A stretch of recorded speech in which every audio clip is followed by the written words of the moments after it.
Assalamualaikum warahmatullahi wabarakatuh. Selamat datang kembali di Suara Kemuning, channel yang membuat Anda semakin berbahagia, bercengkrama akrab dengan siapa saja. Mudah-mudahan ini bermanfaat. Bersama saya, Sodik Ismail. Teman-teman semuanya, saudara saya dimanapun Anda berada, di depan saya ini ada calon-calon mame-mame ipri pucuk merah. Ini sengaja saya bikin, ya, sejak awal kita sudah persiapkan untuk mamian. Tapi kalau dipaksa mau jadi small nggak apa-apa sih, ya kan. Tapi ini memang sejak awal kita sudah siapkan. Nah, kali ini kita akan bentuk awal pengamatan dasar. Tapi sebelumnya kita akan koyak dulu batang bagian bawah. Batang bagian bawah ini kalau mau diprogram pecah semuanya, sebetulnya bisa saja. Akarnya nanti akan tertata seperti halnya rekan-rekan yang membuat program akar. Tapi saya secara pribadi, mohon maaf, kurang ngeh kalau harus pecah batang. Saya mending menggaris luka di kulitnya saja. Kalau dipecah batang, memang sih hasilnya top, markotop bagus, cuman saya merasa kurang natural saja sih. Jadi saya lebih seneng kalau hanya memperbesar bagian bawah itu, hanya saya garis saja pakai pisau kecil gini. Ini ada boleh 6 penjuru, 4 penjuru, atau 8 penjuru boleh. Sekuat kita membuat garis di lingkar ini, ya. Jadi intinya, bukan saya tidak setuju dengan pecah batang, pecah akar, dipecah jadi 4, jadi 6, jadi ya semuanya, cuman kurang apa ya, kurang enak saja. Tapi hasilnya semuanya top, bagus-bagus semuanya. Cuma selama ini secara penilaian tim juri, saya mengacunya hanyalah sebatas originalitas sebuah seni bonsai dengan peradaban yang semakin berkembang, dengan semakin cara dan teknis pengolahan bonsai yang semakin canggih, semakin baik dalam menguasai hampir semua tanaman. Terutama untuk di depan saya ini, jenis Ficus ini kan mudah. Jadi tinggal taruh, tinggal tancap saja tanam. Cuman secara originalnya saya lebih suka, biarpun pelan, jadinya pelan, tapi lambat laun hasilnya akan lebih natural. Kalau dipecah begini kan harus mengembalikan kambiumnya untuk, ya, itu sah-sah saja, ya. Saya tidak merasa apa ya, tidak enak untuk menyampaikan bahwa itu bukan bagian dari pengolahan bonsai yang baik, enggak. Tapi itu juga teknik. Cuma secara pribadi, mohon maaf, saya tidak mau menggunakan itu. Kenapa ya? Karena tadi itu alasannya, ya. Oke, jadi ini sudah 1, 2, 3 batang, cabang 3. Nanti kita tumbuhkan ranting. Ini nanti kita garis 5 penjuru, 1, 2, 3, 4, 5. Kita garis saja, bukan kita pecah. Kambiumnya saja yang kita sobek 1 sampai ke bawah. Ya, sampai ke bawahnya seberapa terserah Anda. Nanti diprediksi 2 batang ini kira-kira besarnya seberapa. Bawahnya kan Anda hafal kan. Mestinya kalau mau dibongkar dulu. Kalau mau lebih detail dibongkar dulu. Tapi nggak usah dibongkar lah. Kita hanya melihat, usahakan pisau Anda tajam. Pisaunya tajam, stainless begini, dan tidak berkarat. Maka dia akan lebih mudah masuk ke dalam. 5. Jadi goresan ini 5 ini nanti akan lebih membuka pori-porinya sampai dia akan membesar dengan balutan kawat nanti, ya. Setelah ini kita pecah, setelah ini kita gores, otomatis ini apa namanya, kambiumnya dia akan terbuka kan. Nah, maka akan besar bawah. Setelah ini Kita akan kawati yang bagian atas. Bagian atas kita kawat, maka di sini akan benggol. Bahasa Indonesia ini benggol apa ya? Bahasa Indonesianya dia akan gembung di sini, mengembung di sini karena yang kita pecah. Di sini sudah kita ikat dengan kawat, ya. Jadi kawatnya tidak harus sampai ke bawah untuk ini. Biarkan kita ikat saja di sini, maka dia akan mengembung. Begitu Mas Bro ya. Itu teknik yang saya bisa. Teknik yang saya bisa. Kalau ada teknik yang lebih bagus lagi, wow, mantap. Silakan Anda sampaikan. Mudah-mudahan akan jauh lebih bermanfaat untuk teman-teman yang memang pemula seperti saya. Mudah-mudahan ini, kalau keliru minta tolong kritik dan sarannya. Kalau keliru, saya kira saya masih banyak kekeliruan dan saya harus masih banyak belajar terus tentang bagaimana bonsai ini berkembang di negara kita. Dan masih banyak para senior yang mau berbagi ilmunya untuk siapa saja. Yes. Nah, ini kita tinggal mainkan saja karena yang bawah ini nanti pasti akan ngembung. Kenapa ngembung? Ya karena itu tadi. Kalau perlu ini kita patahkan. Nah, yuk. Guys. Balik lagi sedikit. Yes. Nahan nafas.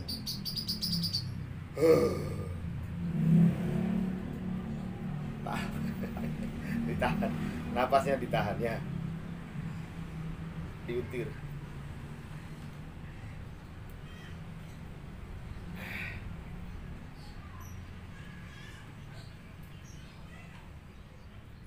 Yes. Gak usah terlalu ekstrim sih, karena batangnya pendek kan Mas Bro. Tuh, sudah lumayan. Yang penting kita pecah. Setelah kita pecah, baru kita hajar lagi. Ini nggak mungkin sih nggak seimbang. Kenapa? Karena batang dan cabang ini sudah, kita tinggal membuat ranting baru. Potong aja. Ya. Pucuk merah, iprit pucuk merah. Nanti kita tinggal setelah ini kuat, baru kita buka lagi. Nah, kan? Kita tunggu dulu. Pasti nanti akan keluar akar baru yang ada di setelah kita pecah. Biasanya yang kita gores itu akan keluar kecambah akar-akar kecil di antara pecahan-pecahan itu tadi. Karena masuk, kita tutup lagi, dapat satu. Yes, ganti. Buka lagi. Kalau bisa 1 cm ke bawahnya ya. Jadi biar bertambah mengembungnya. Jadi 2 cm ke atas, 2 cm ke bawah sampai masuk ke dalam tanahnya.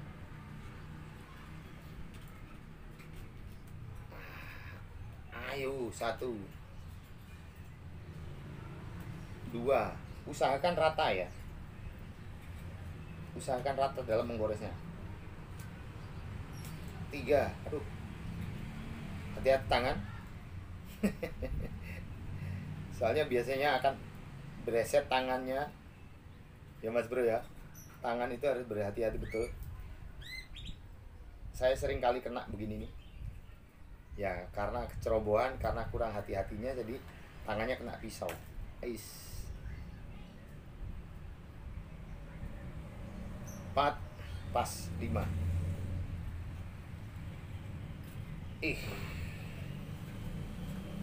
Goresannya tidak kelihatan. Nanti pada saat ini terbuka, maka akan kelihatan nanti. Insya Allah kelihatan. Yang penting bagian bawah sudah kita tahan untuk dia tidak naik ke atas, jadi membesarnya ke bawah, mengembung ya. Kita ikat. Aduh. Nah, napas nih. Ayo bro.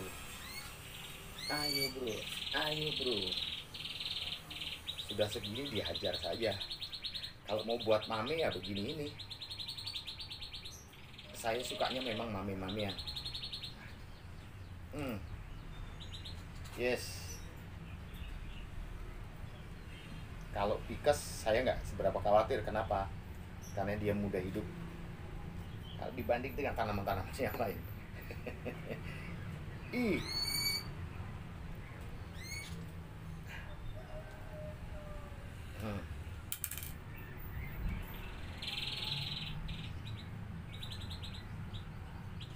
Ayo. Ayo. Yes. Tahu di model apa, yang penting ini nanti diuklek-uklek. Katanya Mbah Harpa itu diuklek-uklek pokoknya. Pokoknya uklek-uklek nulis itu loh. Katanya Mbah Harpa itu pohon bonsai itu dipatah-patahkan nggak apa-apa. Nanti jadinya akan semakin bagus kalau sudah tua. Gitu. Itu senior yang beberapa ilmunya sempat saya serap. Mbah Harpa itu yang ada di Batu ya. Sempat belajar ke sana untuk mencari kaweruh, mencari ilmunya. Alhamdulillah. Biarpun ini belum banyak yang saya pelajari, tapi alhamdulillah. Tutup lagi. Ngeten nambah. Kedua. Lumayan ya. Aduh. Ini yang bawah nggak perlu lah.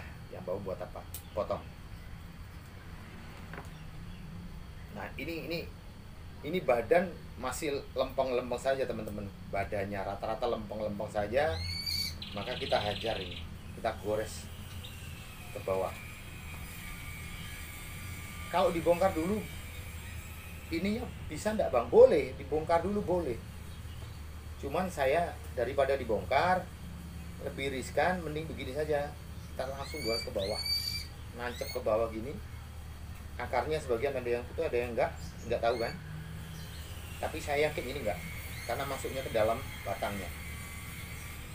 Makanya pisau Anda harus lancip begini pisaunya. Pisaunya harus lancip begini. Dan harus tajam.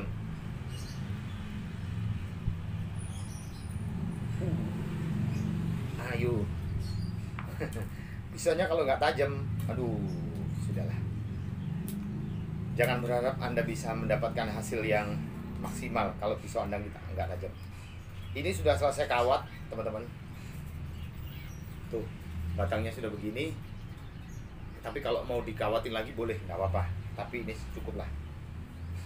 Nah, ini yang sudah saya kawat dan kebetulan sudah ngembung. Ini barusan lepas kawat. Ini sudah ngembung Mas Bro. Jadi bawah sudah, akar sudah. Ini kalau kita bongkar kelihatan sih, ya. Bekas sayatan ini ada. Jadi ini batang sudah bukan kita pecah tapi kita gores saja. Cuma kurang naik ini hasilnya. Jadi di sini masih terasa lempeng, lurus. Nanti kita gores lagi. Atasnya sekarang agak naik sedikit.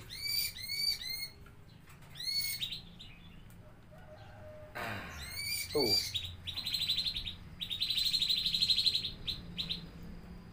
Dua. Tiga.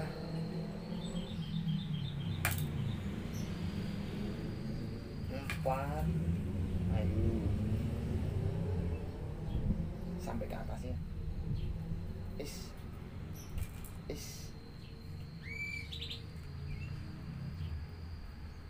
5. Tambah satu lagi. 6.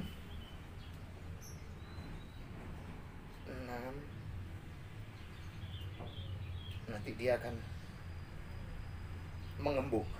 Dah.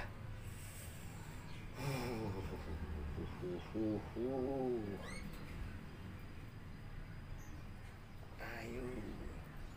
Ini rata-rata hampir menggunakan teknik ini sih para senior itu. Coba Anda periksa semua hampir bonsai yang belum jadi betul, itu goresannya masih ada sebagian untuk lebih memperbesar batangnya. Jadi ini, nah, kan mame nih. Ya, oke. Ini lagi. Ini saya maunya batangnya yang bawah kurang cantik, karena memang medianya kecil. Sengaja saya perkecil. Seperti apa sih dia tua ada di media yang kecil itu nanti si Ficus ini, pucuk merah ini selamanya akan ada di sini, maka tuanya nanti seperti apa? Saya ingin buktikan itu. Kalau dibesarkan gampang sih, kita tinggal ganti pot yang gede, ground, sudah. Tapi saya ingin tahu si iprik pucuk merah ini, dia ada di pot kecil gini selamanya, hanya ganti media, selamanya ada di sini. Nanti tuanya seperti apa? Saya ingin tahu itu. Gores lagi. Ayo, hajar saja. Pokoknya yang penting bawah benggol, bawah mengembung, udah.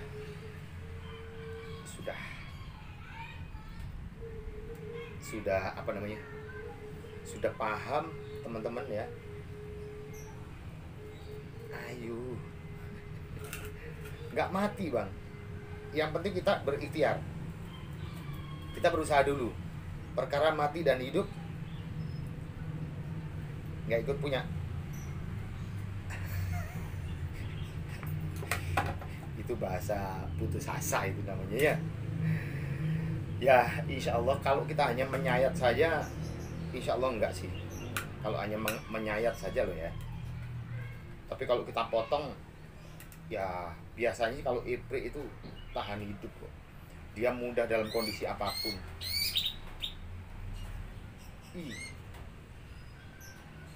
Ini awal kita tanam memang dia sudah membentuk begini teman-teman.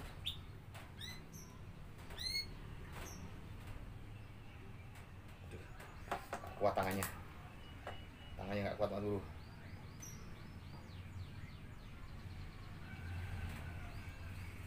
Ayo.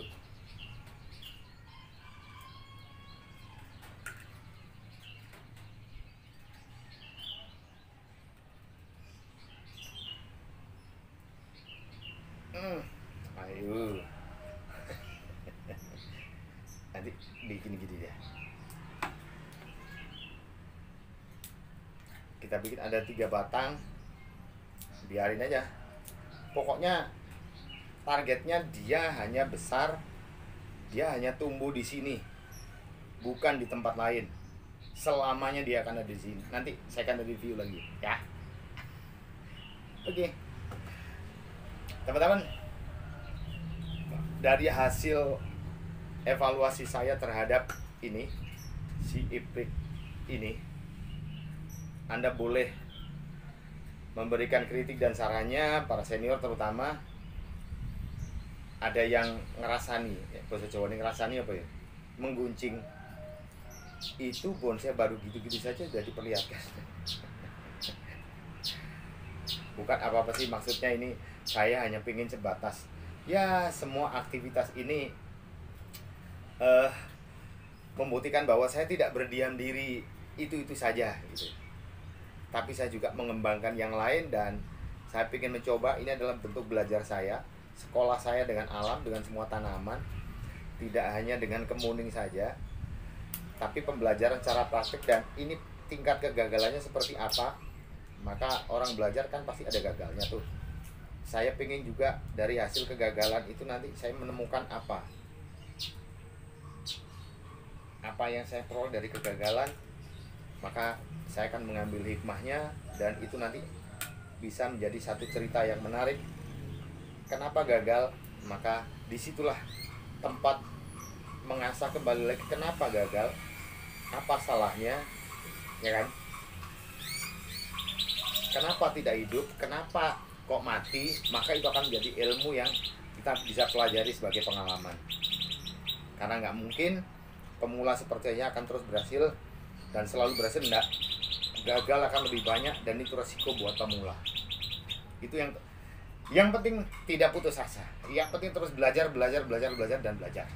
Selamanya untuk belajar bersama-sama, di channelnya Suara Kemuning bersama Sodik Ismail.